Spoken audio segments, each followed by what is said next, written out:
Good morning, everyone, and welcome to another edition of the JBDC Virtual Biz Zone.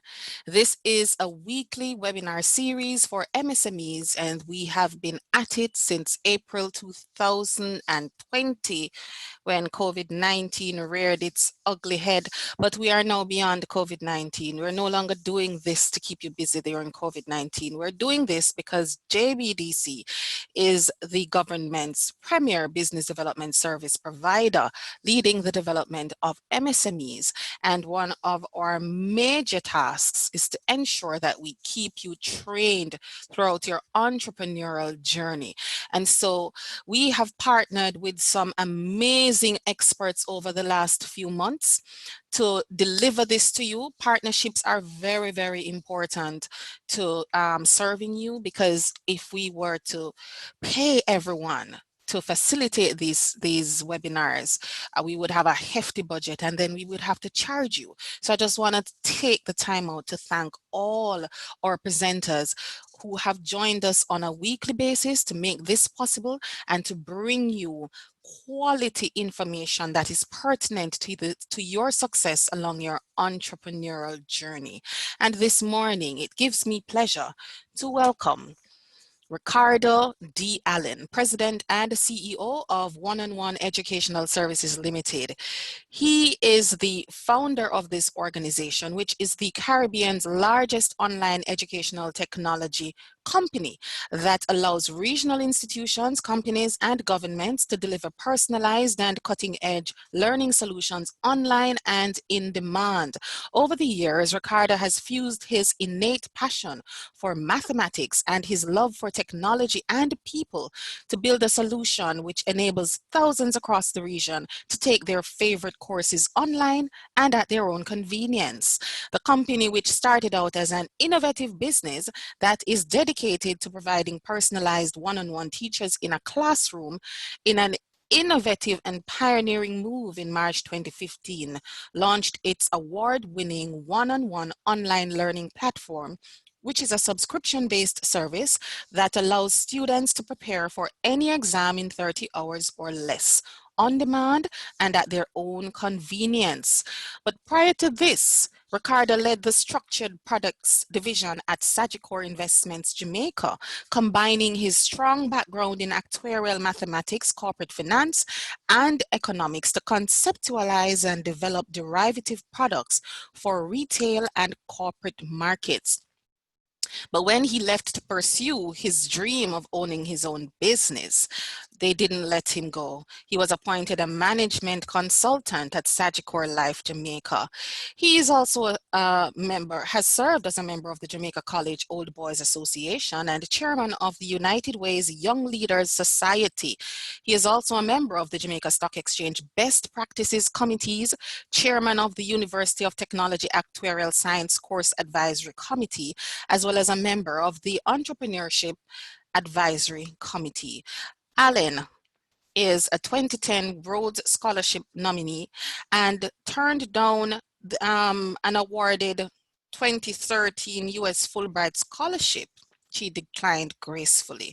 He graduated from the University of the West Indies in 2011 with a Bachelor of Science degree in Actuarial Science. Ricardo, one-on-one, give you a little timeline of the many awards and partnerships that he has been engaged in. In 2014, One-on-One won the Best Innovation in Education Award at the National Innovation Awards. Ricardo also won Best Young Entrepreneur of 2015 from the NCB Nation Builder Awards. In 2016, he was among those who were selected for the Youth Leaders of America's initiative. In 2018, One-on-One signed a deal with CXC to provide e-learning and e-commerce technologies. In 2019, he was honored by the RJR Gleaner Group for his work in revolutionizing online education in the Caribbean. Ricardo turned down that Fulbright scholarship to pursue this dream, which has become a lifesaver in 2020 as we grapple with COVID-19 and how we educate our students, whether at the primary education, CSEC, college, everywhere. And so one-on-one has been very busy in 2020, being selected as the official virtual school by the Ministry of Education in Jamaica between March and July.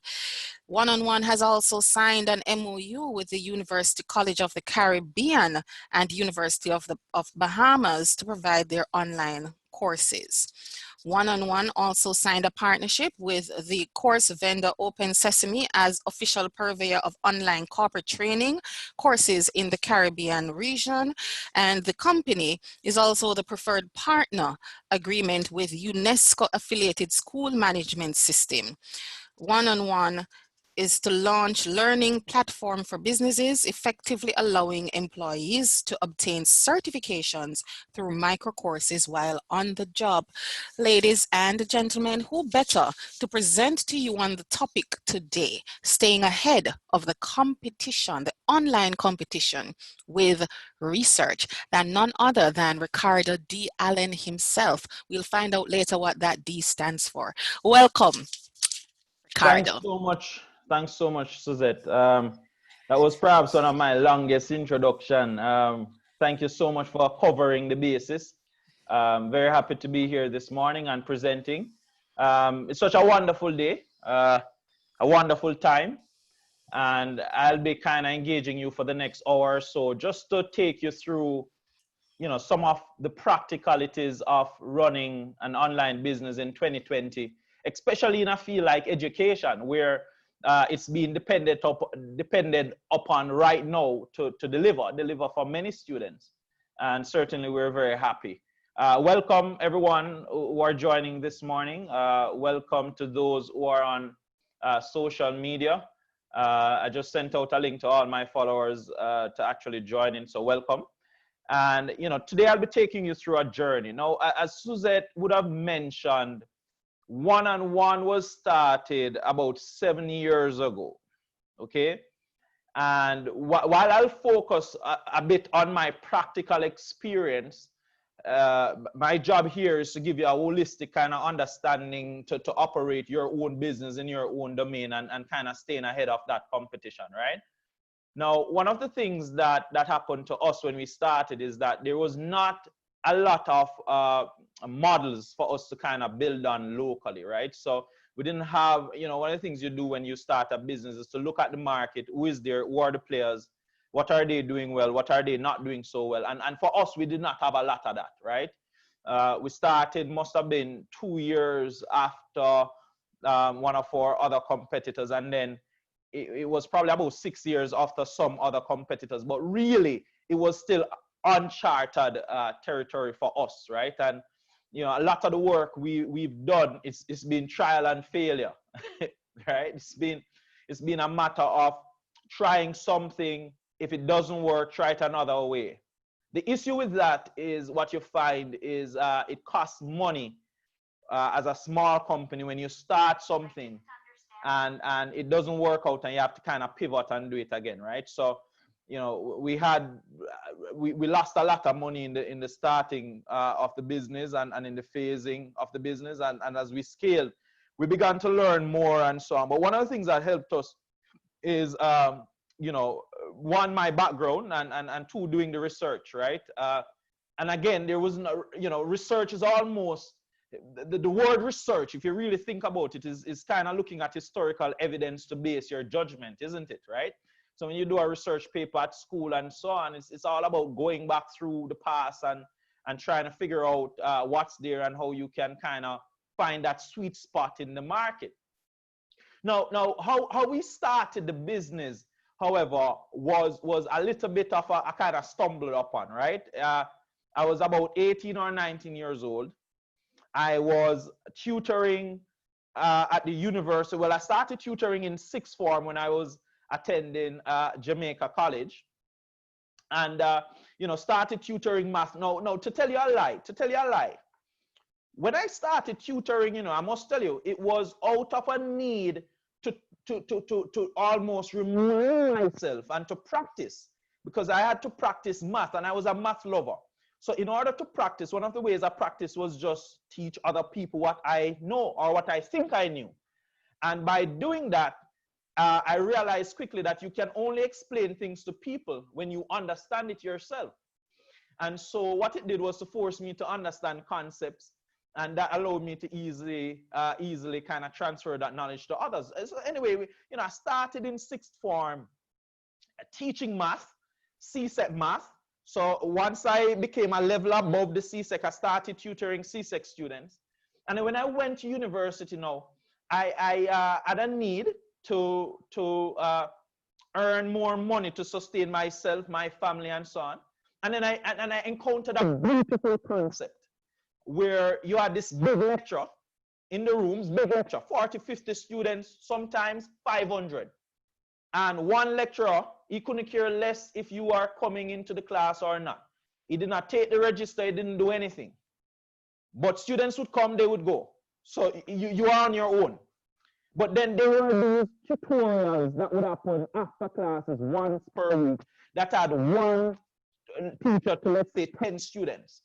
And when I was in those tutorials, I realized that I learned more than I was in that big lecture room. So, I took that concept, I literally stole the concept. I must tell you, I stole the concept from the University of the West Indies, where I replicated that one-on-one kind of vibe, because that's how I looked at it. It was very personal.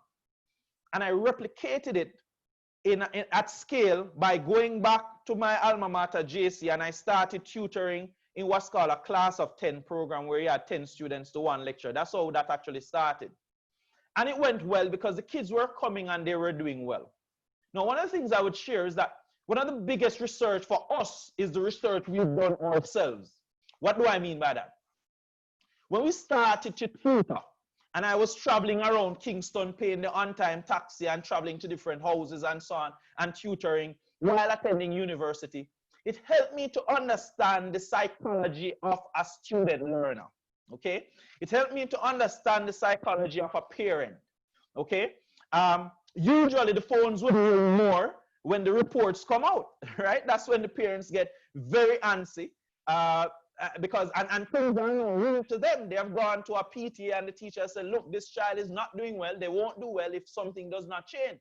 And I, as a tutor, that's when I earn my money the most. When persons or parents were fearful of their children not performing as they should. We also realized that coming closer to exam, I would get more calls, right? I would get more calls. And at the start of the school year, like, August, I would get a lot of calls, and then, it tapers off coming to Christmas, and it ramps up again in January, and then March again, and so on. And so the research was almost done on the job. Remember, guys, I said at the top of this webinar that some of the things I'll be sharing with you are practical approaches, not theoretical approaches. So these are my experience and how we've kind of grew and grown this business to what it is today. So, when we had the research on the job, at every point in the business, we adjusted the model to essentially optimizing it to the research. What I mean by that is that we would staff our team more the closer it comes to those peak periods. I remember when I just started out, Yellow Pages approached us and they were selling us ads in the directory. And when they were selling us ads, I was quite interested in buying ads. I mean, come, let's do it, right? At the time, I didn't know much about it, but I was very interested in buying it.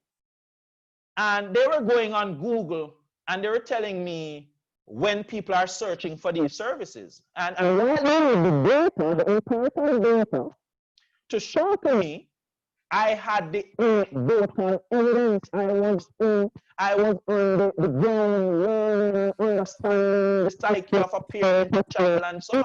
Sorry, Ricardo. All right, Ricardo. Okay, go ahead, David. Your mic is coming through a little muffled at times. Right. When you move, sometimes. Yeah. Okay, is this better? Yeah. Yeah. Right. So I'll try not to move. Right. Thanks for that. So the Google, right? They were showing me Google and what people are searching for at different times and so on. But I had the practical experience that I could better run my business. And so The research we did and the evidence that was provided to us was done on the job. That's how we started. When we started, we had two students coming to classes every day. They did well, grade 1s in math. And we took that formula that we used with those two students, and the big question was, can we scale it to 10? We did that, it worked. Then we said, all right, let's not move it to 10, because when we moved to 15, we realized we weren't doing as well. So what did we do? Keep it at 10 students to a class, and we called it personal, one-on-one personal. The kids did extremely well. We're talking about in a situation where students were doing nationally 47% pass rate in math. Online, not online, on one-on-one, what they're doing was 97% grade 1 and 2. That's what we were doing. This is in 2014. And we realized too that the structure that we had, where we gave the students worksheets at the end of the week, we marked them, we returned it to the students, that helped too. So what we decided was, right, we needed to scale our business, but how do we scale up business and keeping the class sizes at 10? Guys, we got up to 1,000 students within 2 years. And that would have meant that we had 100 classes running every single week. 100 classes of 10 students each. And so at 1,000 students, we're thinking now, wow, how do we now move from 1,000 students to 5,000? It would have been crazy to keep it face-to-face, crazy. So what we thought was that the only scalable solution was to move online. That's how we started online, you know. The only scalable solution to move online. Now, there are other factors that cause us to go online, and I'll tell you what. One of the factors was when I was studying for my actual exams, I was running out of time using the book to study for the exam. This old book that we're all holding on to, not giving the kids tablet and putting the books on the tablet, a book. I couldn't prepare for the exam. I was running out of time. It was a book. I got a link to some videos online that I could purchase and prepare for my actual exam. I did the exam, got a perfect score. That's the last actual exam I did. That was my research. Because what I realized that I completed the syllabus in far less time. And I was able to pause the video, rewind the video, fast forward the video. So things that I already knew, I could skip over. Things that I didn't know, I could pause. And it took me days, you know. Guys, let me tell you this. I have an email now in my my Gmail. When I was studying for an actual exam, never forget, for that same actual exam, there was a question that was challenging me. I could not figure it out. And I am the type of learner where I cannot move on unless I understand. That's just how my mind works. You know, it's very functional. This must happen before this and that sort of thing, right? And so I was stuck on the question. I asked my friends, them say, boy, Ricardo, you're too miserable, man. Why you stressing the thing? I asked everybody, they couldn't answer it. I wrote to the publishers and I said, look, there may be an issue with this question, or it may be me misunderstanding it. They have written back to me to tell me that they made an error and they have updated it and given me credits for that. The point is, that was my research again. Because I realized that what works for a learner is ensuring that they understand before they move on. That ensures that their knowledge that they've acquired is more sustainable. That was research for me. But what the videos did, it caused me to pause it and go back and test my understanding against that question that I was struggling with. Anyhow, I bought the videos, did the exam, got a perfect score on that exam. Decided at that point to give up my scholarship, my Fulbright scholarship. I was just awarded the scholarship. I was to leave the country on August 13, travel to start my postgraduate education in financial engineering, gave up the scholarship. But one of the reasons I did it was simply because of the research. It was the research. Because what happened at that point was that I proved to myself that online learning has significant advantages when compared to face-to-face learning. Not saying one is better or worse. We're not going to get into that fight this morning. What I'm saying is it worked for me. And could I get it to work for 10,000 more people, 20,000 more, 100,000 more?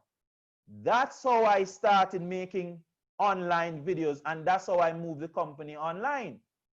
Now, when we started to move the company online, we approached Digicel, we approached Flow at the time, we approached Cable and Wireless, which was Lime at the time. And we realized quickly, based on our research, that we may not have the capacity financially from a marketing standpoint to move from strictly face-to-face to online, simply because the mindset of people had not changed just yet, guys. Right? What I mean by that is people, it's very difficult based on my understanding, my research again, that when I went to parents and I pitched to them having the class online or virtual, they always came back saying, boy, I would feel better if you come to my home, or I'd feel better if that. So I realized that there would have needed to be a mentality shift in order for us to actually do well in such a business online. And so I approached the telecom companies and I said to them, well, look, you have internet, people need internet to access online classes. How about we do a deal? The first question I was asked, guys, have I done the research to see the take-up? Now, here's the one thing with entrepreneurs I want you to understand. While research is important, sometimes we become enslaved to it. You see, as entrepreneurs, we're magicians. We're magicians. We woo people, right? We convince you that it is possible, even when we don't know how to do it. We're dreamers. And if the minute you stop dreaming, you stop becoming or being an entrepreneur. And so while I was asked to do the research, I did not know how to articulate to a Flow and a Digicel that, look, man, I did it and it worked. And even when I said that, they were still stuck to their guns that, this needs to have a proper sample size and you need to go and interview X number of people and come back and show me the data. If I had done that, I would have lost the opportunity. Practical again. I'm not saying don't do the research. I'm saying research, but have common sense. The point is, when we approach them, we have to convince them that what we're doing works. And when we finally managed to convince them, it wasn't in my meetings to them. They called me afterwards when their strategy changed and they needed to have something to allow students to study online. That's when I got a call, because I laid the groundwork, because they didn't take me up initially. It was risky.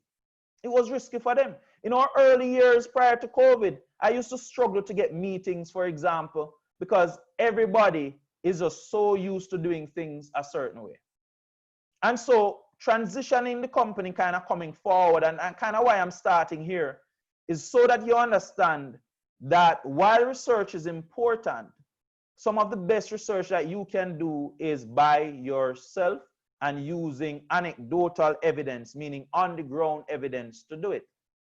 And so we kind of did that deal, and we kind of evolved the company coming forward. Now, the last 2 or 3 years, many hurricanes would have hit Eastern Caribbean and other places. We were invited, for example, to go in after Irma and Maria to get Dominica, Turks and Caicos, all of those countries online and getting their schools going. That provided research to us. Because now, when Dorian hit in Bahamas last year, they called us in because we would have had the evidence and the on-the-ground understanding to execute such a project. When COVID-19 hit in Jamaica 2019, the ministry selected us as the virtual school of the entire country. And we were able to deliver while there were challenges. But guess what? The reason we were able to deliver is because what was a crisis for most people was something that we started 7 years ago. Something that we researched 7 years ago. Something that we were ready because we knew how to do it, how to get it done, how to move it forward. And so online research and staying ahead of your competition, right, is important, but it has to be augmented with anecdotal evidence, meaning on the ground evidence, evidence that you have gone out and you know, we talk about the eye test, for example, right? If you want to know who is competing, for example, in the space of food delivery right now, you may hear of Seven Crave, you may hear of Cut the Line, you may hear of what's the other one, Quick Plate. But you want to know who is the market leader there? Just stand up in Ligani at 12 o'clock and count how many bike riders for one company versus the other, and that's your research, right? But it's important to have the research, because notice, you know, everything that we've done it based on research. Now, that's how we've managed to do it. Now, naturally, now that we are a more mature company and so on, we have to now do things the right way. What I mean by the right way, meaning the book way, while augmenting those practical approaches, right? And so my delivery today will be to kind of take you through some of the kind of ways that we can do that, and take you through innovating in this day and age, and also innovating in a way that allows you to stay ahead of your competition, and also to market your service and to win that online market share, right? Now, one of the best ways to do that, as I said, is to start early, because there's something that you build up having put in years of work. I still have parents who call me to say, Mr. Allen, I remember you presented to me 7 years ago. That time my daughter was 6 years old. She's now entered high school and I need you to teach her. I look for your number and I managed to find it. You see where I'm going? Now, I'm going to be sharing a presentation with you. Then I'm going to be taking questions, and then we take it from there. Now, one of the things that I want to kind of share with you in this presentation, guys, is understanding the dynamics of basically who your market share is, who you're going after. And I want to zone in on a market that is known to many of us as millennials. And let's talk about who are millennials, right? You know, we talk about anyone born between, let's say, 1980 and 2000. And you may be asking, why am I focusing on millennials? Well, you will see as I go through the presentation, right? It's a big market. It's a market where these persons have more or less entered their peak buying years. And now anything that we're doing is... Hello? Sorry. Hello? Yes, we're here. I'm hearing you. Right. I was just muted. Okay, got it. Yeah. Right. Anything that we're doing is going after such a market, right? So, you know, let's talk about who are these millennials that we speak of, right? A different world, a different worldview. They have grown up in a time of rapid change, giving them a set of priorities and expectations that are sharply different from previous generations, right? What I mean by this is that, guys, I have a 2-year-old daughter, I have a 5-year-old daughter. While they're not millennials, the fact of the matter is they don't understand the concept of waiting. They don't understand the concept of it has to be scheduled for you to watch it on the TV. When my 5-year-old wants to watch Peppa Pig, she wants it right now, and I cannot tell her that it comes on at 8 p.m. because her mindset is now that I can get it when I want. I can pause, rewind, fast forward. That's the same thing with learning, guys. Learning has to be that same way. No longer will we have this whole thing of a 4-year degree, 3-year degree dominating workplaces. Places like Google and Apple has already moved to focusing a little less on degrees and more on person skills. What can they do? And as a result, people are taking their weekends and their holidays now and completing 4- and 6-week courses to upskill themselves. And these courses are done at the leisure. So while I'm cooking my dinner, I am taking a course. While I'm, fixing breakfast, I'm taking a course. While I'm on my way to work, I'm taking a course. That's the future. And it's on demand, it's real time, it's whenever, wherever. And it's for this generation. Now, when we talk about millennials, when compared to other kind of generations, right? You think about people in the age bracket 15 to 36 or so. Generation X comes right after, 37 to 50. Then you have the baby boomers who are getting a little older, right? The baby boomers, if you realize and you do the research, guys, in the 60s, post-World War, a lot of focus was placed on the boomers and actually marketing to those persons. Of course, it wouldn't have been online at the time, but marketing to those persons, coming up with solutions for those persons. So if you have a pharmaceutical company now, you probably you should be structuring your affairs to target this group right here, because they are in need of medical care more than anything right now. And it's a large group. Remember, World War II, there was a dip in population in the world. Post-World War II, baby boomers. Everybody go and have a child because we need to restore population parity. And this is how we get the baby boomers. Large segment, but the millennials, as they have outpaced and outlasted. We have a larger group of millennials. Nearly 3 billion people are within this age group as compared to the boomers at about 1.5 billion. Then you have the parents, that's the Gen X, that's roughly about 1.5 billion, right? Now, let's see if we can kind of understand a little better the data. Millennials have grown up in the internet and smartphone age. They're always online. They are used to what's called a digital world, guys, right? So what this means, if you look at the chart here, right, what we're saying is, if you look here, our millennials account for roughly about 35%. Gen X comes a little after. And then, of course, you have the boomers coming in last at a little over 20%. But don't get me wrong, the boomers are using the cell phone, but not as much as the millennials. So if you have a strategy, for example, and you're trying to get a digital ad campaign online going, you stand a better chance in getting a millennial here than you are to get a boomer, right? Now, social media, this is the use of social media, right? Naturally. Social media, we can even go a little deeper into it and look at the Twitter, the Facebook, and even the Instagram. Because what you'll find is that if you are a 15 or 20-year-old, I can almost guarantee you that you don't have a Facebook account. You have a Twitter account, you may have an Instagram account, or probably you have both. You probably have a Snapchat, you probably have a TikTok, right? So we have to understand our people where they are based on where they fall in the spectrum and what social media platforms to kind of reach them if you're trying to reach them. Boomers, the best way to reach these people is through print. They read, they buy the paper because they're trying to catch up on past time. You know, the other day I had my father-in-law at my house, right? And he says, son, how come you don't have a radio in your house? I said, Daddy, I called him. I said, Daddy, I don't need a radio. I have the radio on my computer. He said, no, man, you have to have RJR on a Sunday morning. That's the mindset of that person. And that's how it is. Now, I can do without it because I listen to my radio online if I need to listen to something, right? But that's just the reality of it. How about, so that's social media, guys. How about downloading videos, music, and so on? Millennials are winning again. They have grown up in the internet and smartphone age. They are downloading the music. They are watching their thing on demand, right? On demand. No longer are we seeing CDs. The computers are not built with CDs anymore. Everything is on demand.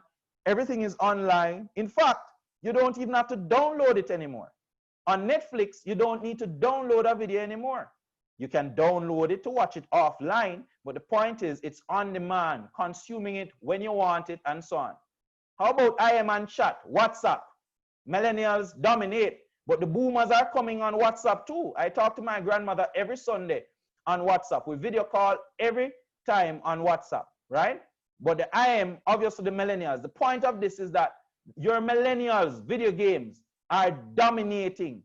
It's the largest segment of the population now globally, and they're dominating. And any strategy you're coming with now that targets this group, you want to ensure that you understand their behavior so that you can better kind of dominate.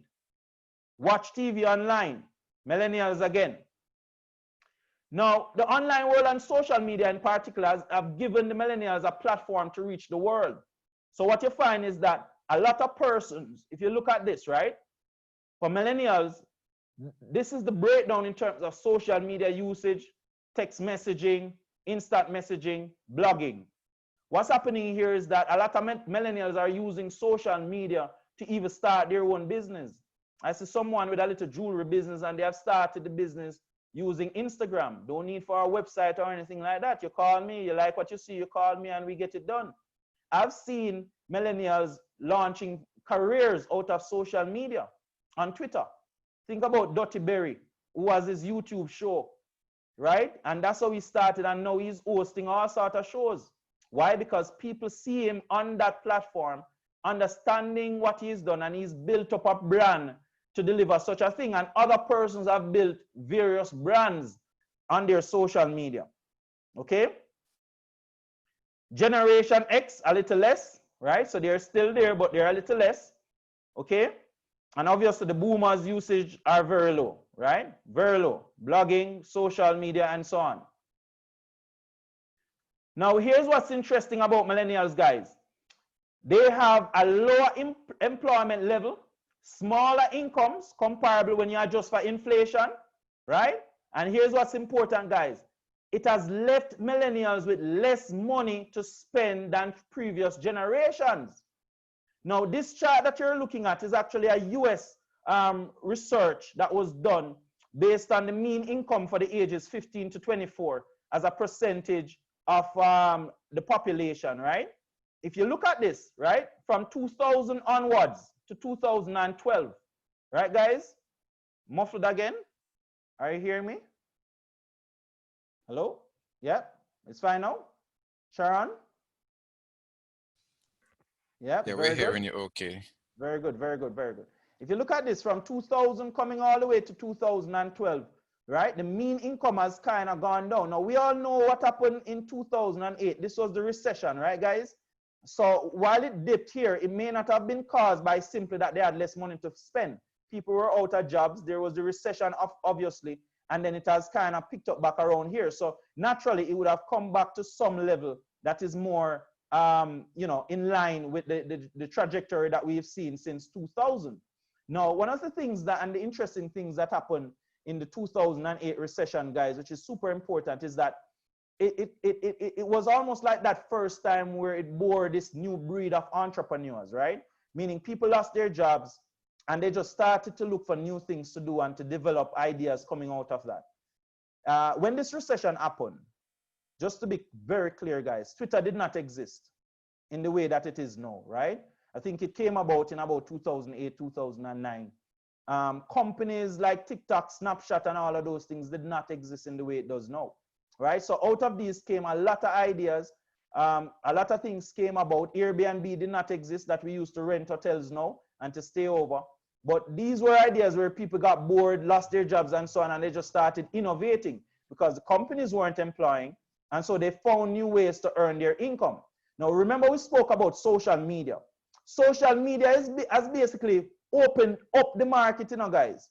No longer can Gleaner say, for example, you have to come to me to get the news out to the people. The news is literally 240 characters away. So if you want to get to people now and you want to get to your audience, the strategy is build your audience, meaning build your followers. And then what do you do next? Engage them so that they don't leave you and unfollow you. So you want to share with them content that they like and content that they want to continue to engaging. So like me, I'm an educator, but I like economics too. So I talk about those things, and occasionally I talk about math. So most of my followers are interested in math, education, and some extent some controversy too, right? That's me, right? But you have to build your own brand so that you can reach your people and so on. So we've decentralized the market. Social media has busted the whole thing open.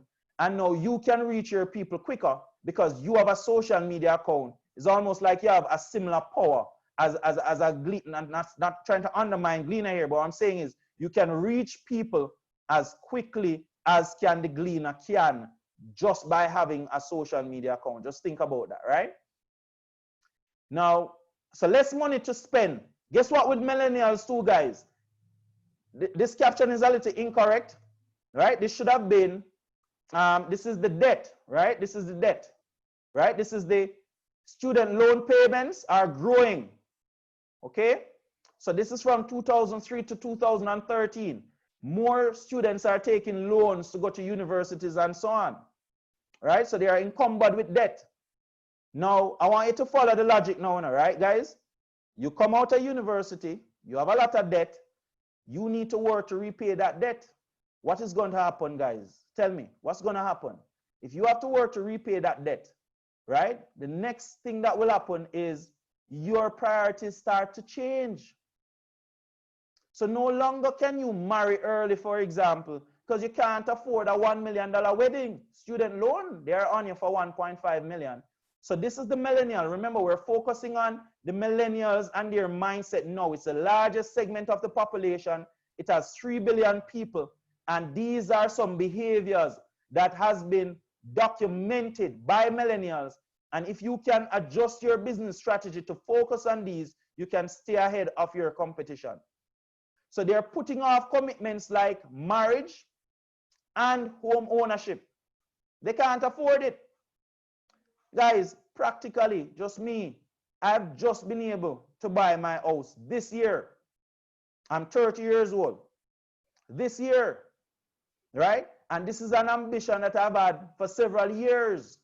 But the fact of the matter is priorities change. Putting off commitments like marriage.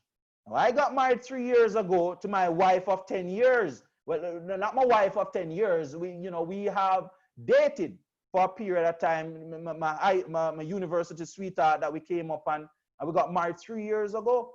Not by choice. That's when we could have afforded it. And so this chart shows us that when you look at 1968, right?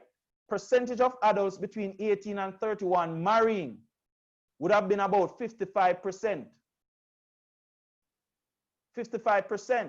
It has gone down, down, down. People are putting these things off. Right? They're putting them off. They're pushing it forward because they simply cannot afford it, encumbered with debts. Right? Now, what about housing?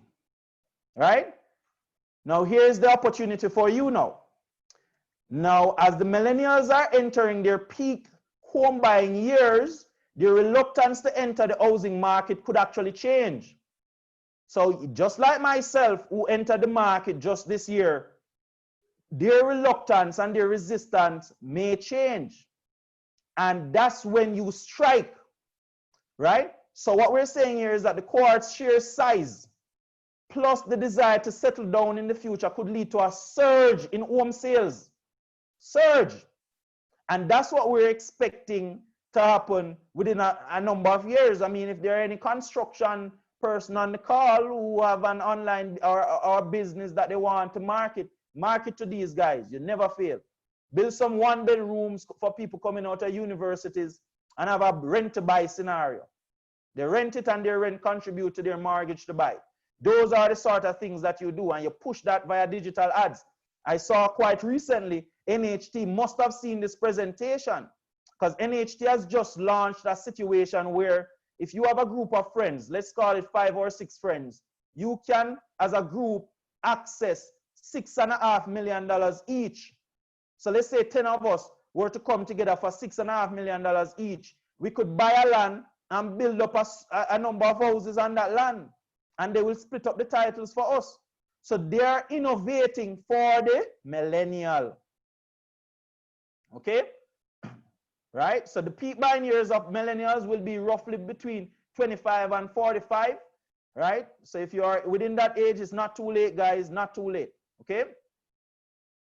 Now, snug in the nest. Snug in the nest. What are we saying here? A growing number of millennials are choosing to live at home with their parents, right? They have the debt, they stay at home with their parents for as long as reasonable. Now, personally, I got out of the house probably before 18 years old, right? But I've been, kind of independent, but I am a little different, right? I was forced to do that, but the natural trajectory of a millennial now is to stay with the parent for as long as they possibly can. Okay, is to stay with the parent for as long as they possibly can. Okay, I seen a little issue with the video. Everybody's hearing fine? Just give me a high five. Just give me a thumbs up for that. Is everyone hearing fine? There's a little feedback. It's not muffled anymore. It's not muffled. It's just a little static. There's a static sound coming out of it. Not muffled like before.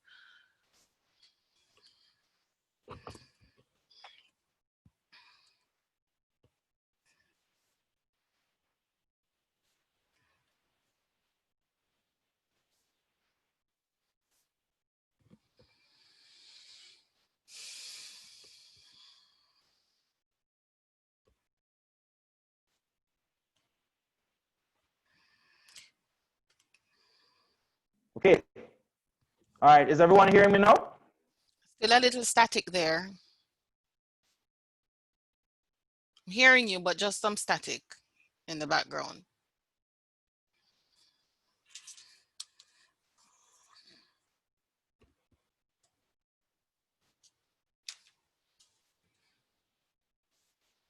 Okay, it seems we lost Ricardo for a moment there. Just give us a second to get him back in.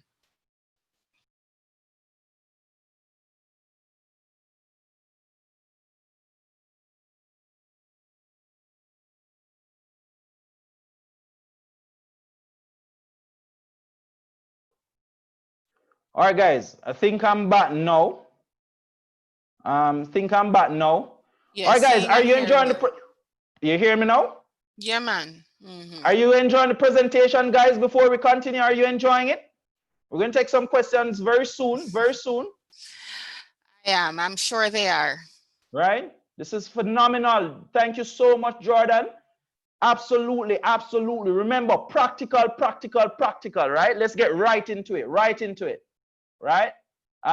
Remember, guys, these are practical approaches, right? We have put this together for you just to understand how the mind of a millennial, the largest segment of the population, 3 billion people, nearly half of the world population, anything you're doing now has to be done for them, has to be marketed to them, and that's how you're going to be successful.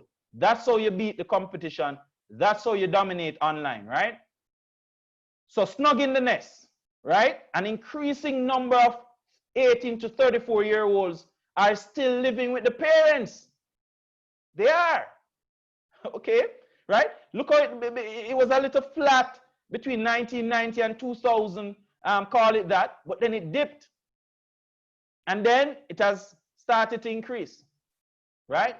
Snug in the nest. Now in COVID, you're going to have a lot of people who've lost jobs who are going back to home. They're going back to home, guys. And so think about that for a minute. How can I now market to households instead of individuals?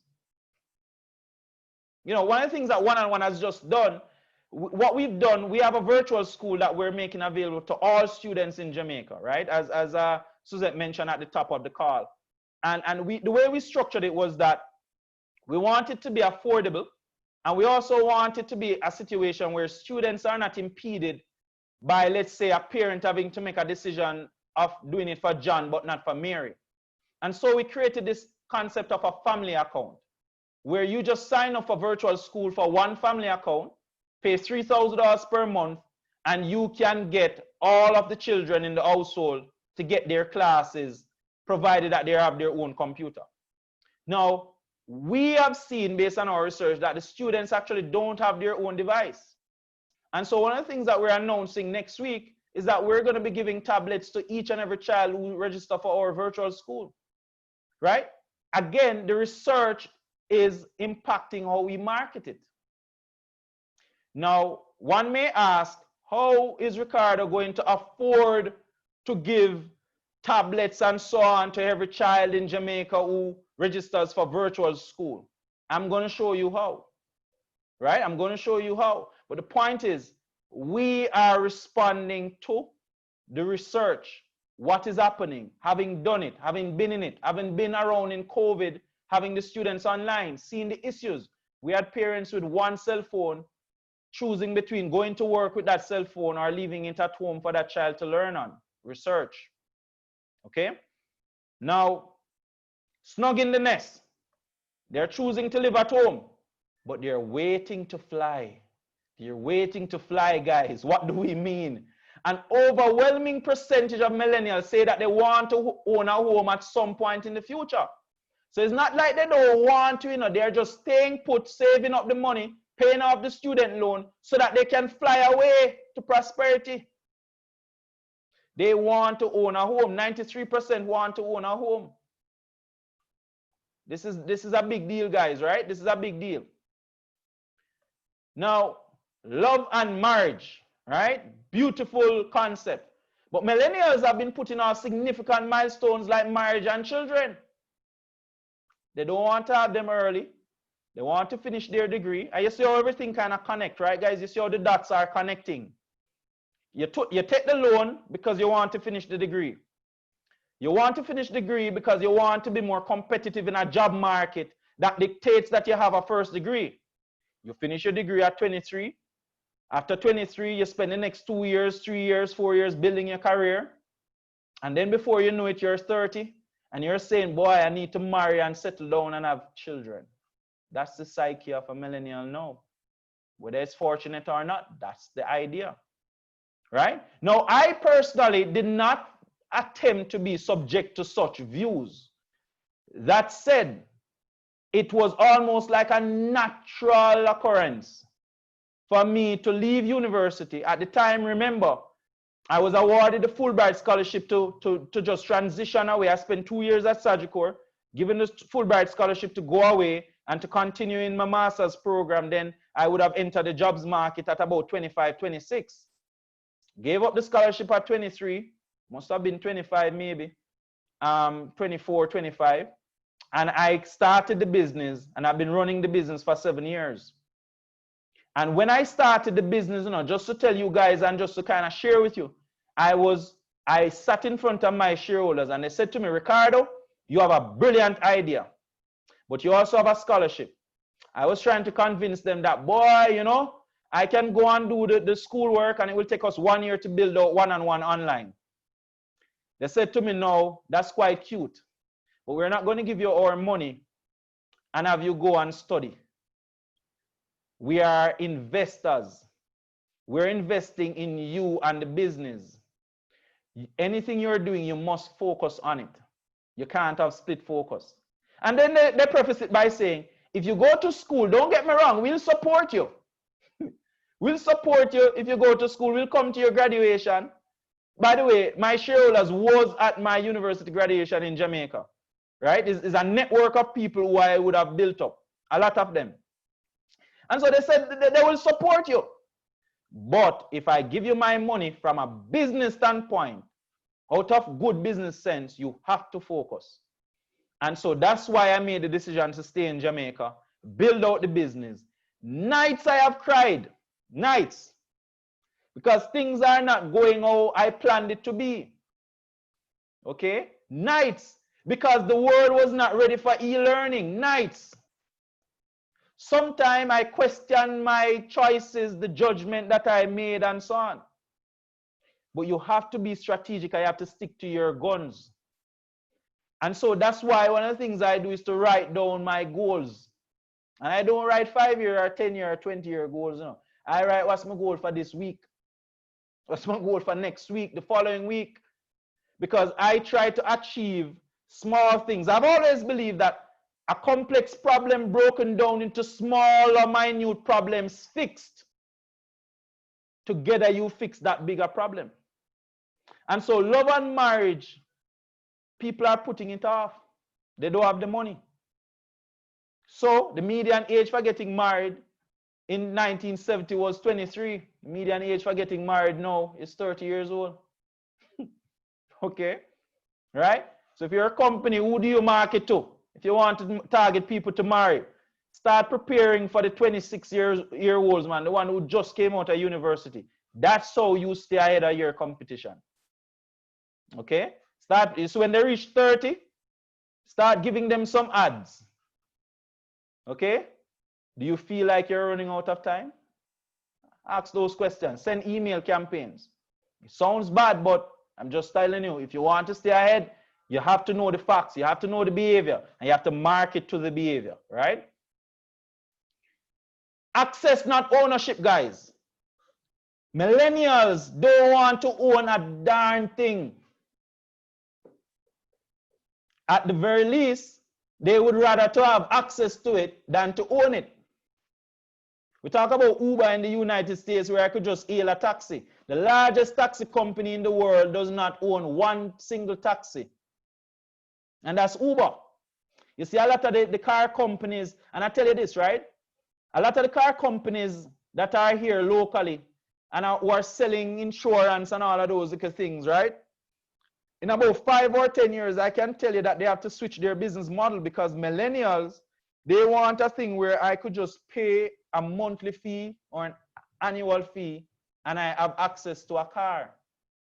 If something is wrong with that car, I can come and take another car.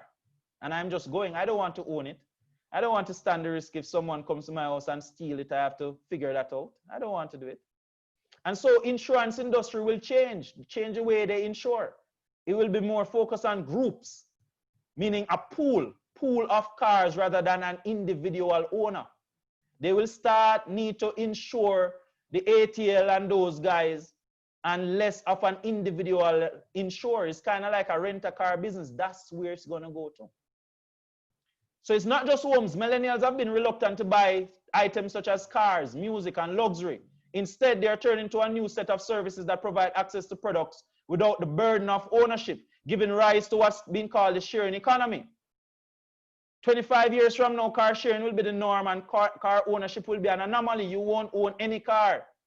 Just like your phone. Every time there's a new phone, you go and upgrade your phone. It will be the same thing with cars. What about retail and brands? Many people who are on this call, I'm pretty sure, are playing in this space.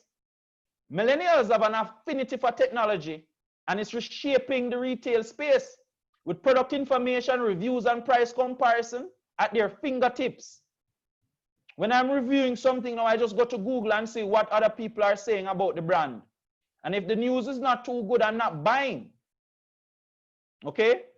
Now, what this does is that it centralizes feedback and so on, and that's what millennials are using to purchase.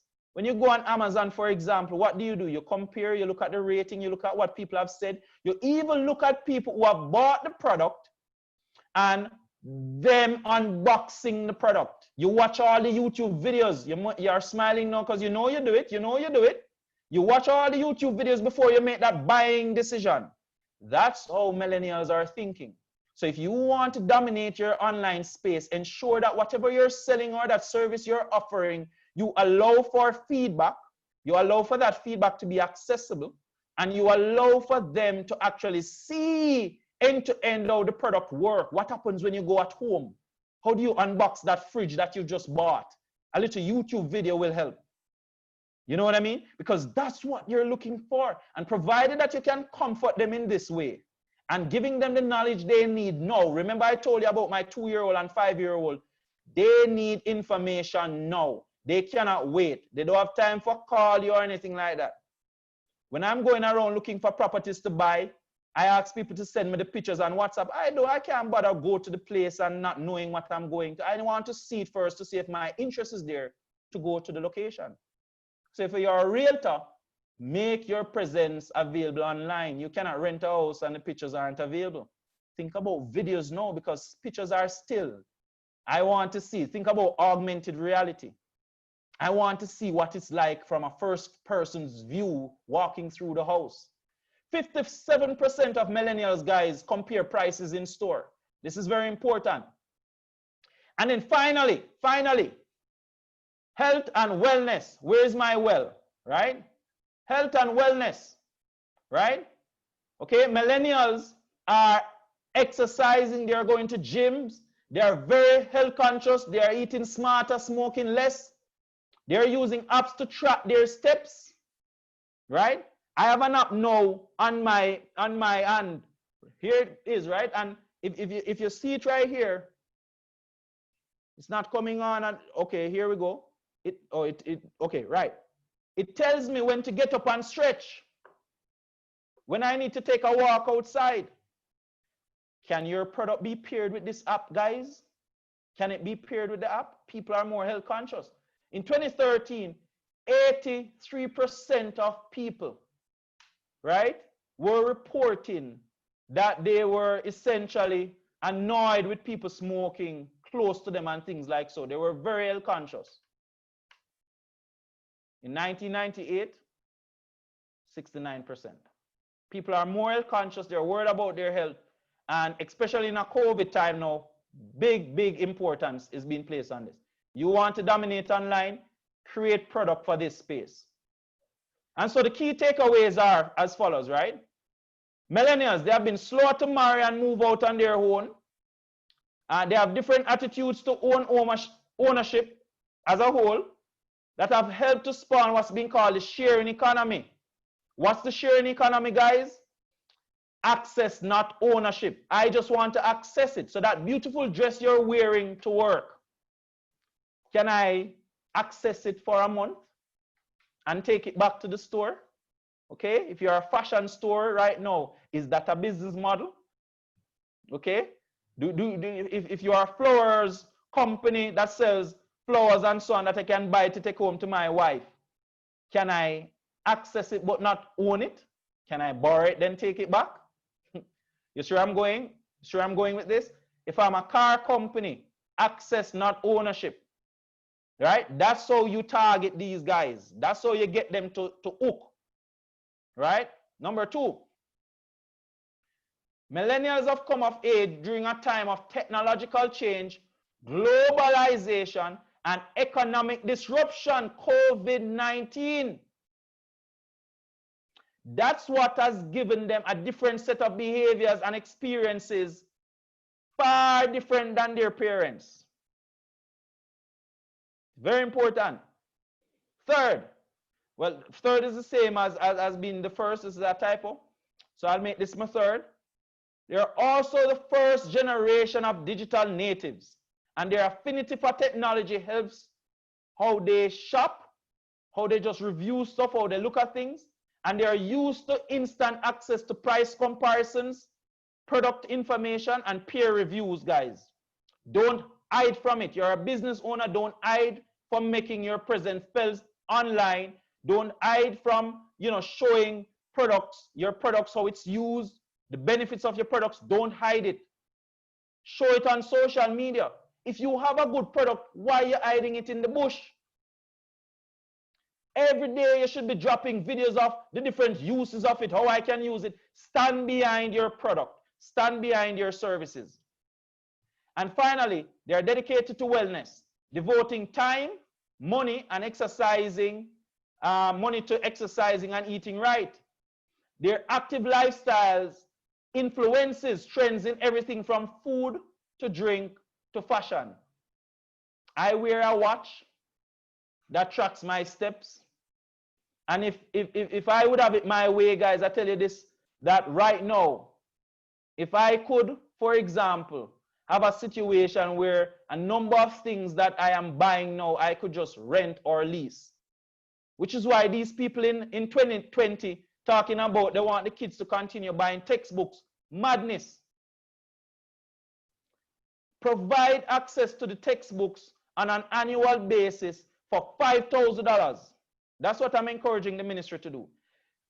Work with the book industry, digitize the content, protect the content, and have it available on the tablets.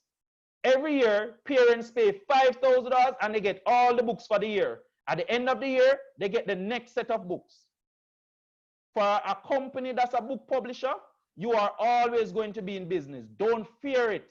Face it. Why you're always going to be in business? Because what's going to happen invariably is that parents are going to start buying 3-year subscriptions to your books. You're going to buy books for the next 5 years.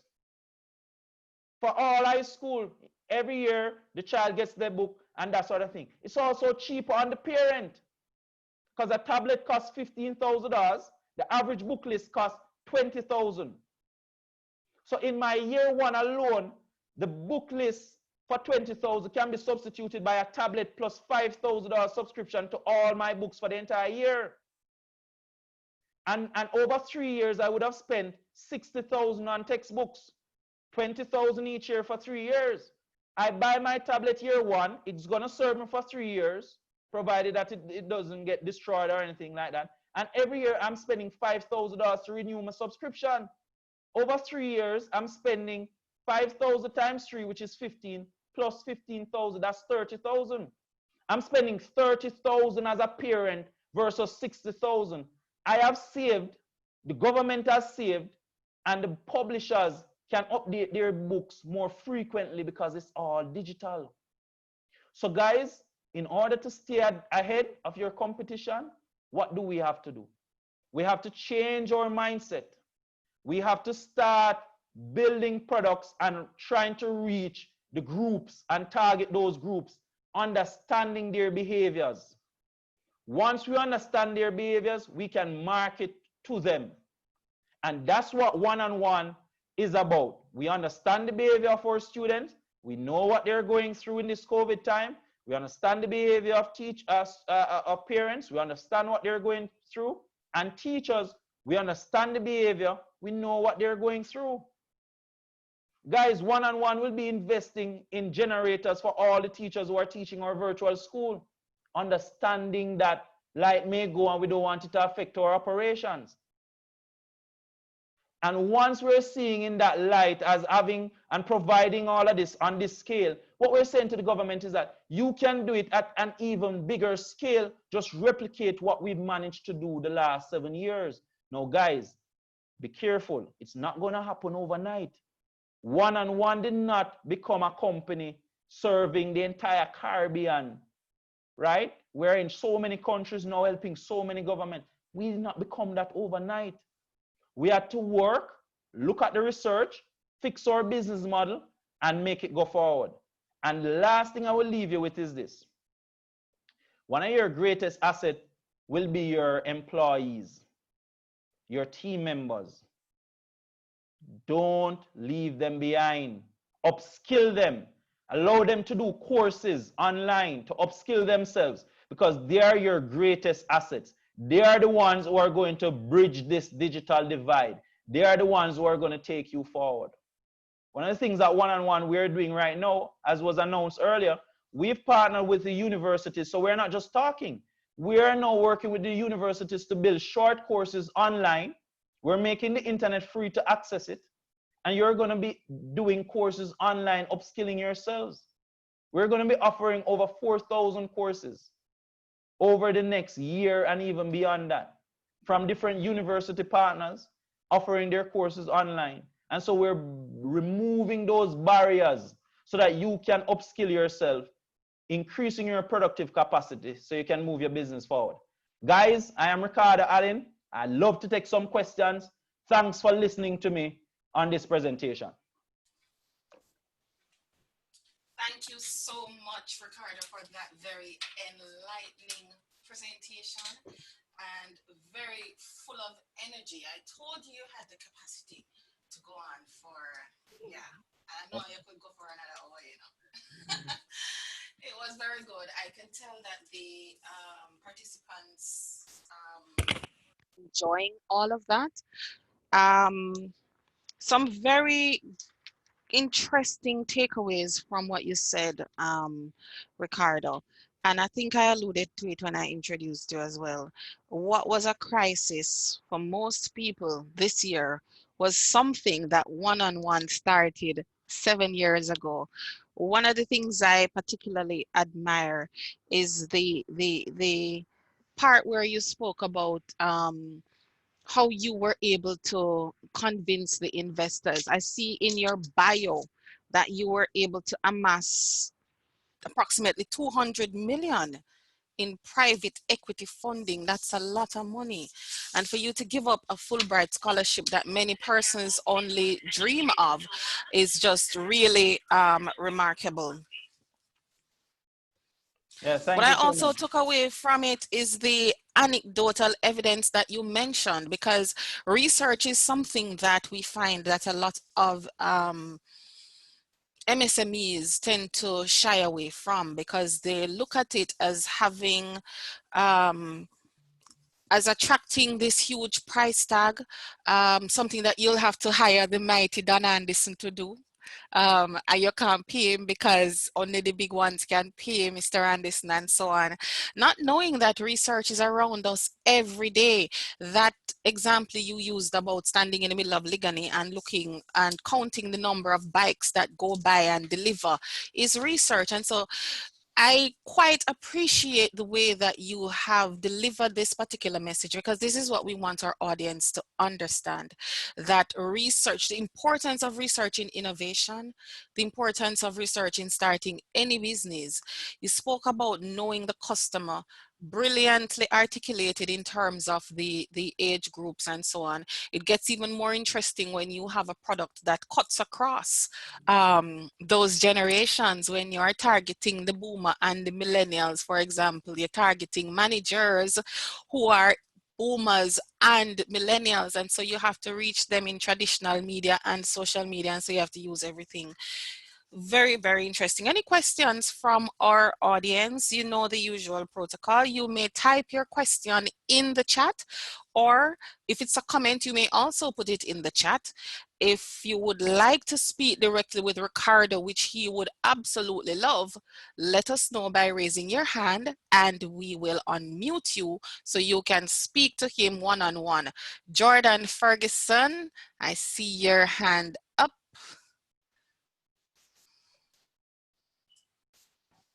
Yes, most definitely. Firstly, great morning. Magnificent presentation, Mr. Allen. And I have a lot of questions because I'm so intrigued, but I don't want to be selfish. So I'm gonna ask first question: do you think that business models like the Gleaner and Observer that use physical print, do you think they'll eventually die out as baby boomers pass on?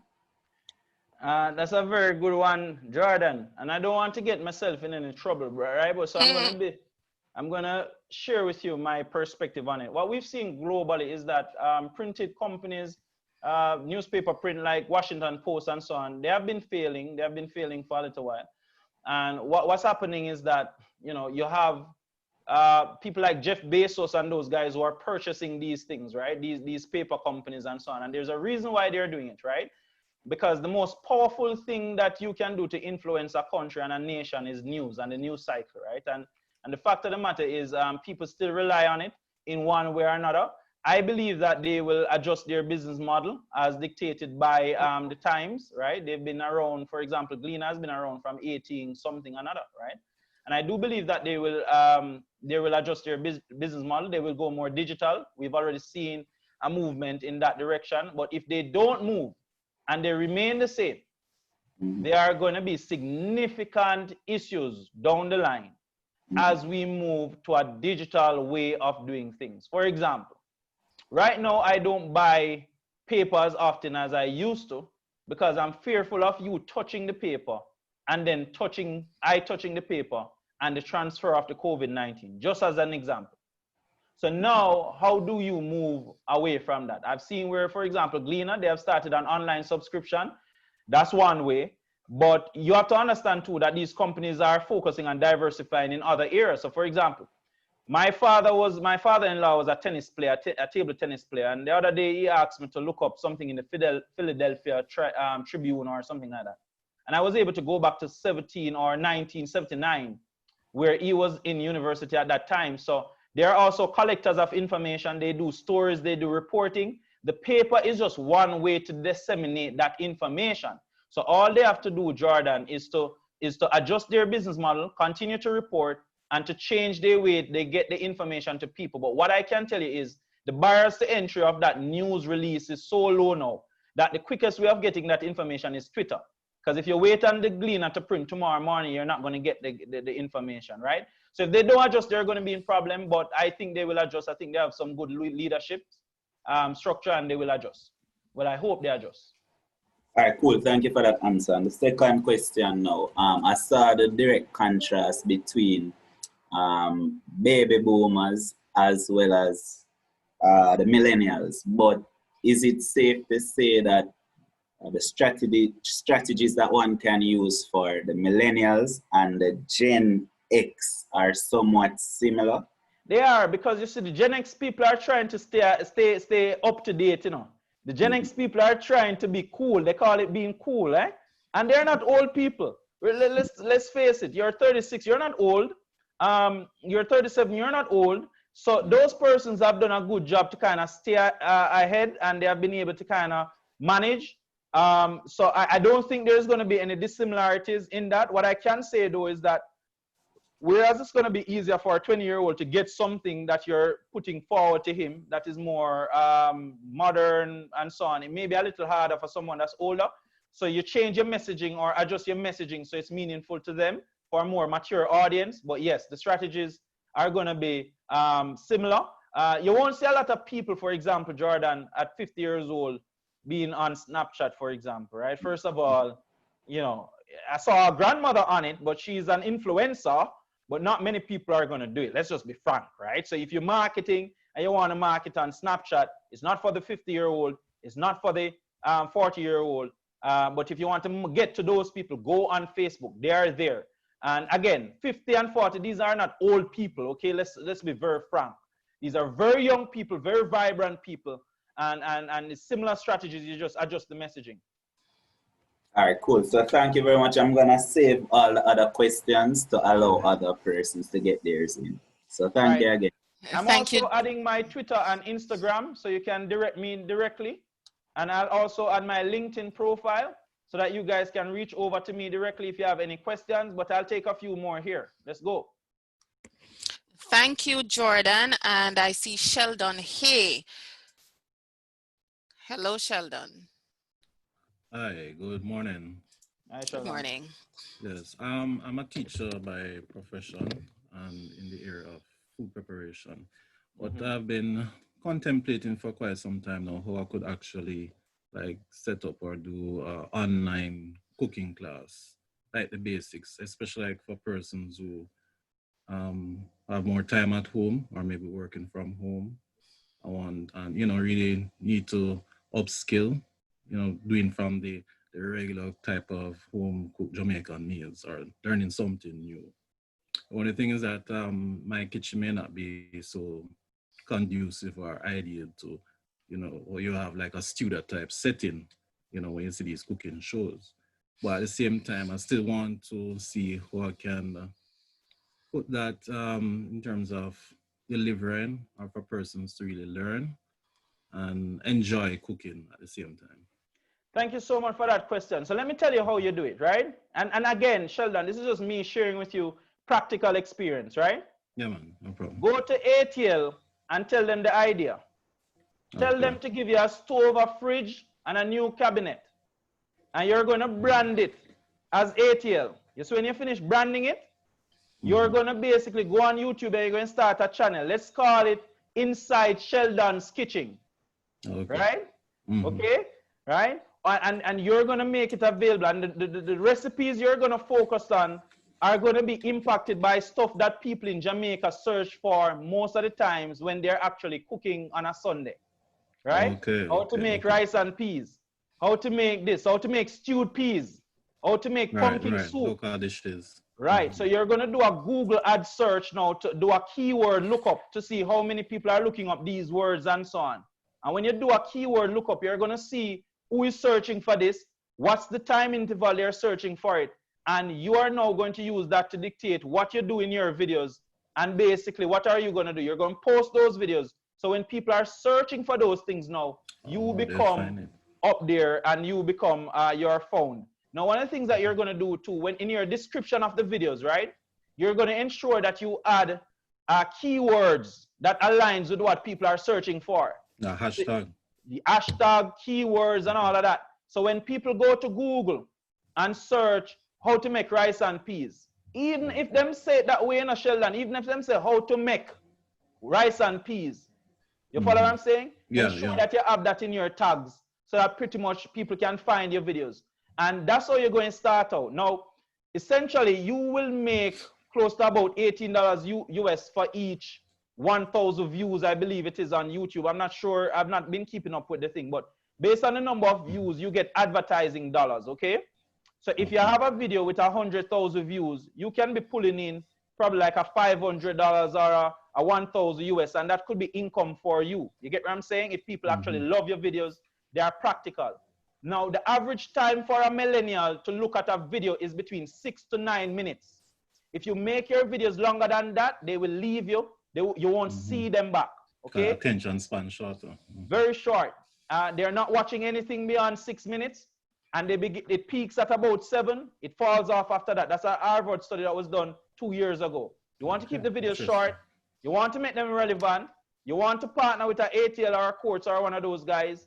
sell their furniture and their stove and their refrigerators and convince them that you can bring in the views for your videos. Now, they may say to you that, how do I know that you can actually bring in these views, right? So what you may have to do, you may have to do some work in generating what's called traction. So you probably find a friend, you say you don't like your kitchen. The truth is, you know, Sheldon, your kitchen could be a part of the experience, you know, you didn't know that? I watched some videos. Yeah, I wouldn't say no. I watched some videos on YouTube with a Rasta man up in the hills. I don't know if you know it, where he takes tourists through cooking at the fireside and all of that. That could be your niche. Okay. You see what I'm saying? So it could be a part of the experience, to be quite honest. But if you really want to change it, get a friend with a kitchen, do the thing on a Sunday or wherever, and show him the vision, build up your views, go to ATL with an, Ras Moko. Somebody just said it, Ras Moko. Search for Ras Moko.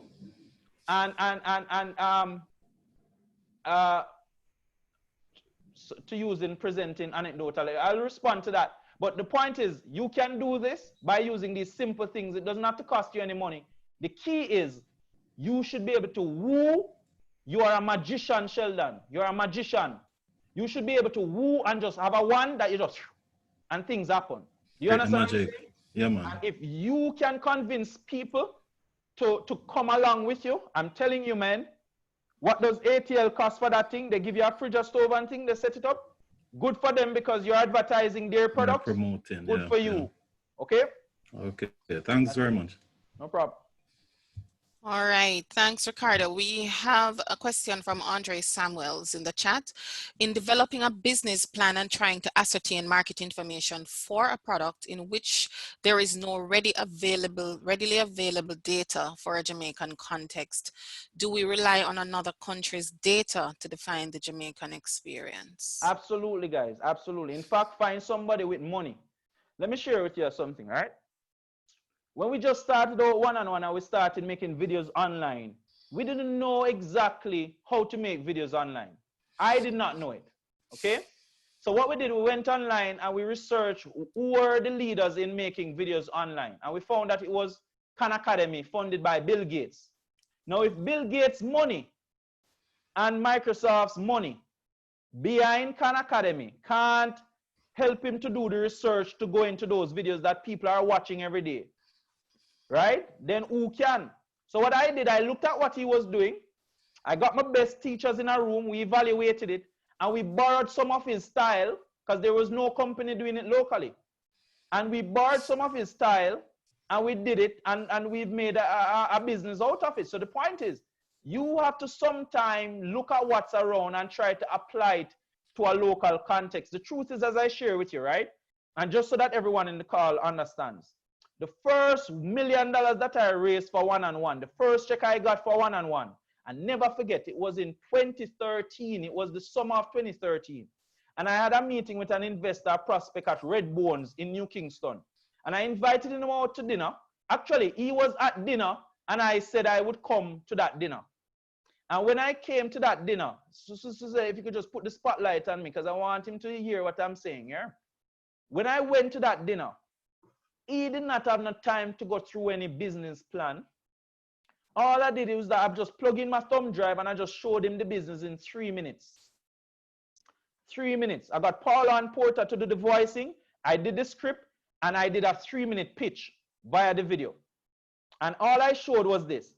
This is what I've attempted to do. These were the pass rates of the students. This is my idea of moving online. This is what's going to cost. This is what I want you to give me. 5 things in 3 minutes. And he looked at me and said, Ricardo, I don't know exactly the nuts and bolts of what you're doing, but I'll tell you this. It sounds like a good idea and I'm investing in you. I'm investing in you. Not great ideas come every day to me, but I'm investing in your ability to do what you think you say that you are going to do. And I got $1 million. The man takes 3 minutes to watch the video, about 1 minute to bring out him checkbook and all of those things. And he wrote the check right there, 5 minutes. So the point I'm making is business plans are nice, but people don't have time to go through 50-page things anymore. They want a pitch. They want something succinct. They want something that they can read through. One investor may be someone that is very thorough, you know, they want to see everything. But you may have the investor who just want to see these 5 points. And you want to give an executive summary of what you're doing. You want to do that in a way that, and I always tell myself this, my friend, right, Andre? Rich people don't have time for me. That's what I did, and I said that they don't have time for me and my idea, because chances are they're inundated with ideas every day. So what did I do? If I get a minute of your time, I'm going to convince you, because I know you don't have more than probably about 10 minutes with me. When I ask for meetings, I don't ask for 1 hour meetings. You know. Can I see you for 15 minutes? I just want to have a conversation with you, right? And in that 15 minutes, I should be able to convince you to have a second conversation. And this is what I would say to you, Andre. I think it's Andre who asked the question. A lot of people believe that business is defined in the next 2 years or 3 years. The answer is no. You see, your first 2 years of a business, Andre, is to almost prove the concept to a point that you can buy another 3 years. What I mean by that is that you want to get enough capital, and it doesn't have to be capital, guys. It can be bootstrap. It can be from your own little savings, or just as I said to Sheldon just now, just start something and build up your views. That's called bootstrapping, right? Using your own resource, not attracting outside investors. But the point is, most outside investors would want to understand your plan. We call it a business plan. I am saying, don't think of a business plan. They don't have time to go through it. Think of a pitch, an investor pitch, which is 5 or 10 slides in a PowerPoint, very succinct. This is the market. This is what I've done. This is what the potential is to do. This is what the financial impact is. This is what I want you to do to get it done. And that's all they want to know. And the answer is yes or no. Right, Sheldon? The answer is yes or no. And if it's no, move on to the next one. And you have to have the mindset that people don't walk past money on the road. So, as rich as somebody is, or as wealthy as they are, they won't pass up a good idea. So your job now becomes convincing them that it's worth their money. It's worth spending that money with you. They don't pass a good idea. So don't think about, and they don't have time to get in the bones of it. Business plans are for banks. If you want to take a loan, that's where you do business plan for. Focus on getting your idea out. Perfect the art of communicating that idea to people. Work on what's called an elevator pitch. You know what's an elevator pitch? You're on the elevator between floor 1 to 5. If I meet you on the elevator and I say, hey, good morning, Andre, how are you doing? You say, good morning. I said, I see your shirt there. What's that logo for? You must be able to say, listen, we create personalized online learning spaces for students, individuals, and governments.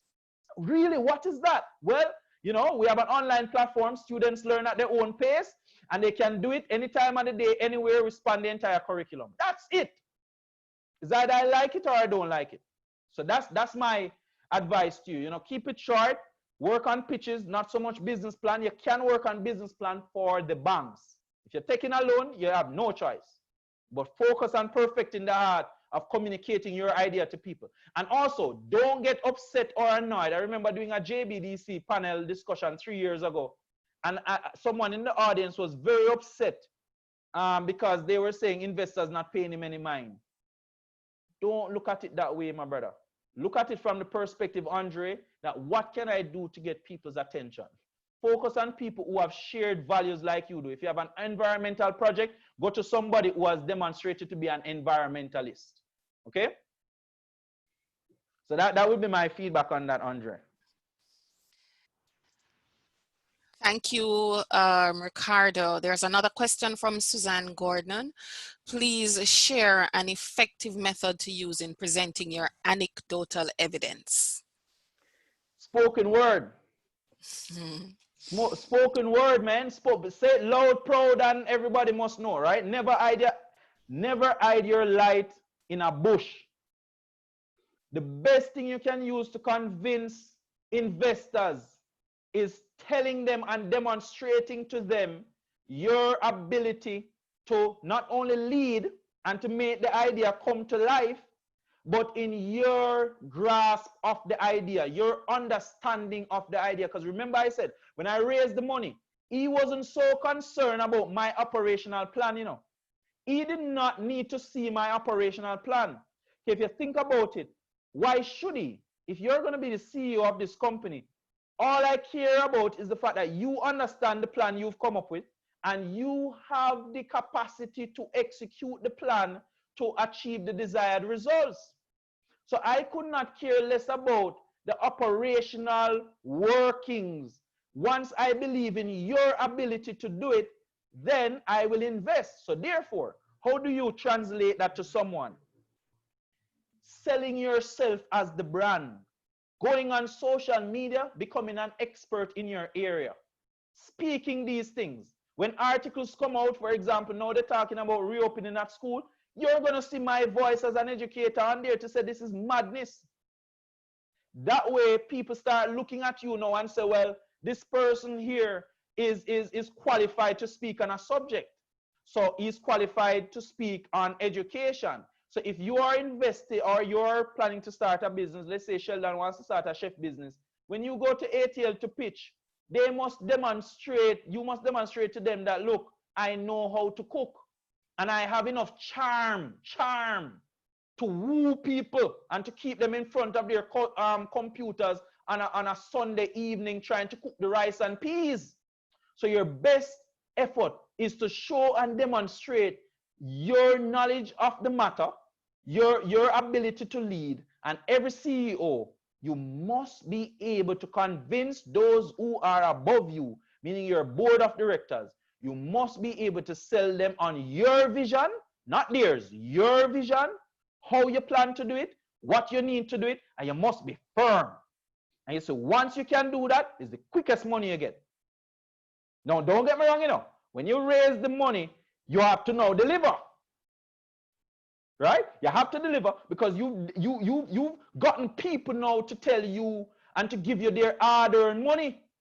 Listen, the most wealthiest people in Jamaica are the persons who think about spend the most. I'll never forget, I went to one of my Shirlos and I can tell you, he's who? Danny Williams, founder of Life of Jamaica, and he always tell me I can share the story. And he tells me when he was the head of Life of Jamaica, he used to walk around and pick up pins on the ground, the paper clips. And it sounds like a small thing, but he was trying to encourage a culture of cost control. You follow what I'm saying? That no matter how small it is, if you do it enough, it will add up. And that's the point I'm saying here. You as the knowledge leader should be able to demonstrate by your charisma, your charm, in your pitch to investors, your anecdotal evidence. You should present to them that I know what I'm talking about. Not being arrogant, you know. But if you come to me for money in our room and I look at you and want to give you the money, you know, but I know more than you, I am going to be very concerned about giving you that money. All right? So that's all. And again, guys, I can only share with you practical. You may speak to someone else and they give you a theoretical way to share anecdotal evidence. I am sharing with you how Ricardo Allen and his team has done it for the past 7 years, raising in total, Suzette, you mentioned 200 million, but that has now gone to 300. And we've raised capital doing this exact same thing. Now, guys, once you raise capital, there is pressure on you to deliver on that which you promised to do. And you have to be able to stand up to it, stand up to scrutiny, and take your licks. Take your licks and be gracious with it. So guys, that would be my suggestion on that. Anecdotal evidence is best given by the provider. You must be able to speak on it in your sleep, in an elevator, anywhere you go. You must have command of it. Awesome response, Ricardo. Thank you. Jordan, I know you had other questions. Would you like to go ahead again?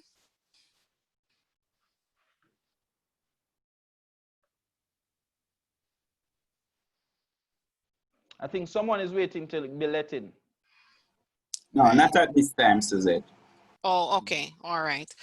Okay. Well, if there aren't any more questions on behalf of JBDC and the participants this morning, Sir Allen, I would love to thank you so much for a riveting presentation. It was really, really, really good. I can see that the audience grasped everything.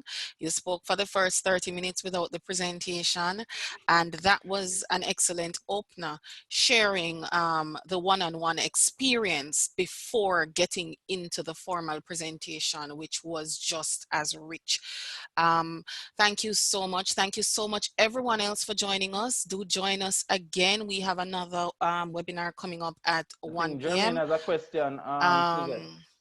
Jermaine, I know, yeah, Jermaine Bryan is a team member at JBDC. Oh, So okay. pardon the Jamaican Creole. Jermaine. Can we get a replay? I think I unmuted you, Jermaine. All right. Good morning, everybody. Quick question, Ricardo. A lot of us here on our journey would want to be mentored by either someone like yourself or somebody in our industry that is equally as successful.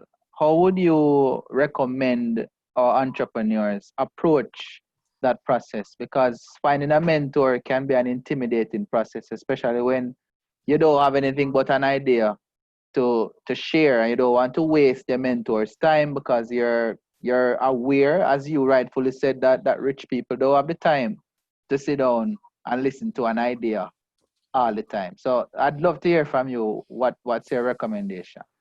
Thank you so much, Jermaine. Boy, Jermaine, I could do this one all day, no man, because my experience is just littered with all of these things, Jermaine. When I just started out, right? I was working at Pan Caribbean, then Sagicor, then yes, right. I got 3 scholarships to go to UWI to study actuarial sciences, right? And I remember when I just started, especially at Pan Caribbean, the boss was Donovan Perkins. And I said to Danny, who was my mentor at the time, from JC, Jamaica College now. I said, Danny, you know, I want to go ask Mr. Perkins if I could get a scholarship, you know, because what had happened was I needed to fund university. I never had no money. I applied for, well, I got $60,000 from the Bank of Jamaica for an essay competition. And, you know, I needed more money to go to university. So I needed some money, and I said, I want a scholarship from the company that I was internship with for the summer. But he was very intimidating as the CEO. I would see him, you know, everybody is the CEO. Then he looked at me and said to me, look here, Ricardo, you are a man, so is he. He's accomplished a lot. So have you. But the worst thing that can happen is that you go up to him and he says no. That's it. That's the worst thing that can happen. It don't make you worse. It don't make anything worse. The world is not going to end. Go up to him and be assertive. And you know what Danny said to me? Squeaky hinges gets the grease. The truth is, Jermaine, many people have that predisposition that people of wealth and status are very standoffish and so on. So guess what? Most people won't get to them. So you see the people who do, it actually strikes them by surprise and they are very impressed. Right, Jermaine? So they are very impressed. So now, when I did it and I went up to Donovan, I said, you know, I said, Sir P, I'd love to talk to you about an opportunity for you. That's exactly what I said. I said, I'd love to talk to him about an opportunity for him. He said, really? And I waited until after 5 o'clock. I did my research. I realized he would be there after work. And I said, I'd love to talk about an opportunity for you. I said, if you fund my scholarship to go to university, I'll work for you when I'm done. And that was it. Right? The point is, Jermaine, sometimes success is determined by your ambition outweighing and outlasting your fear. And so once your drive and ambition is strong enough and it trumps that fear, walk up, ask for what you want, make it clear without being arrogant, listen, and ask for what you want. The most thing a man can say is, no, sir, I cannot help you now. And that's it. So, Jermaine, I would say be bold, go up, get it. Now, there's a thing called social media now where all of them are on. All of them are on. And the truth is, some of them, they follow content. So if you're a content producer, and let's say you want to talk about cooking like Sheldon, then chances are you can get the attention of Don Webby to start a cooking show for, let's say, in partnership with like a Grace, for example, right? So those are other ways you can do that. You can get it in the social media space by engaging them in quality conversation, thereby even becoming a mentor. And mentorship can be two ways, you know. It can be in a social space, and it can be also in a confined space. Social space in that you may have ideas that you throw to social media, or you can just ask somebody, hi, Mr. Webby, I notice you're in this and this. What do you think about this idea? Or you can write them on LinkedIn. They're all there. They're all there. Or looking the paper. Every day the paper have upcoming events. AGM, annual general meetings. When I was in high school and university, I used to go to these events, one for the food, but two to meet and network with people. Because they have to be at the AGM. They have to respond to shareholders' questions. Buy a share, go to the AGM, stand up and ask a question. Big them up. Make them feel good. And walk up to them after and ask them and think. The point I'm making is that there are people, be assertive, go out there, get it. Now, for me, I'd love to mentor as many people as possible. I've posted all my social media links here, guys. Follow me on social media. DM me, I'll follow you back. DM me.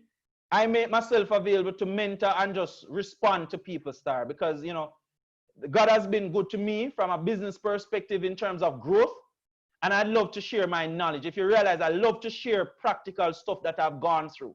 This is not theory. I did not read a book about it. I have never been to a startup event. I don't know what it looks like. Everything that I'm telling you is stuff that I've learned, and what I can tell you is that people love when people come up to them and they're assertive, not over talkative, assertive, and they like it. And remember this too. Every CEO of any company that you're seeing here is looking for the next big idea to drive their company forward. So they're willing to listen, you know, but not for too long if it don't make any sense. So just play your cards properly, chess match, get in touch with them, find them on social, get in touch with them, set a meeting, work through the secretary, friend up the secretary, invite them to lunch. That's what I used to do. Once you get the secretary good, you can get in the meeting book. Right? Just some practical stuff, Jermaine. But I'm quite happy to mentor. All right, thank you, Ricardo. And that would have been our final question this morning. Always a pleasure working with you, Ricardo, and certainly you'll be back again at JBDC. 2020 is yours. Take it to them. All right. Thanks, guys. Bye, everyone. Join us again, people. Stay tuned. Watch all our, you can see this video, by the way, on YouTube. All our webinars are posted on YouTube within a couple of days. So subscribe to our YouTube channel so you never miss anything. All right.